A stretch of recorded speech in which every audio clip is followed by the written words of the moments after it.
কি গরম লাগছে মাইরি, যা গরম পড়েছে, এসি ছাড়া থাকাই যাচ্ছে না। না, এসিটা চালাই।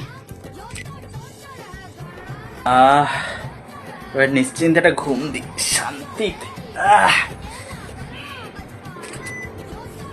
कौन बंद किया बे? तेरा बाप बे।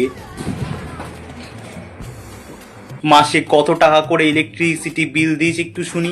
না বাবা, আসলে খুব গরম লাগছিল তো তাই একটু চালিয়েছিলাম আর কি। মাসে হাজার হাজার টাকা ইলেকট্রিসিটি বিলটা তো তোর বাপকে দিতে হয়, তাই না? আর তুই রাজা সাহেবের মতো সারাক্ষণ এসি চালিয়ে উল্টে ঘুমিয়ে আছিস। কোনোদিন তো একটা ঘুমেও লাগিস না, যোগ্যও লাগিস না। একটা টাকারও তো ইনকাম করার ক্ষমতা নেই। পড়াশোনায় তো লবডাঙ্গা, টয়টায় তো পাস করিস।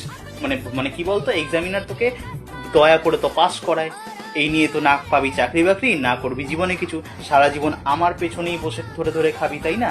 আর নিজে আমি সারাদিন খেটে খেটে গরমের মধ্যে রোদের মধ্যে কাজে খেটে মুচ্ছি, আর এদিকে তুই মহারাজ বাড়িতে এসি চালিয়ে ঘুমোচ্ছিস।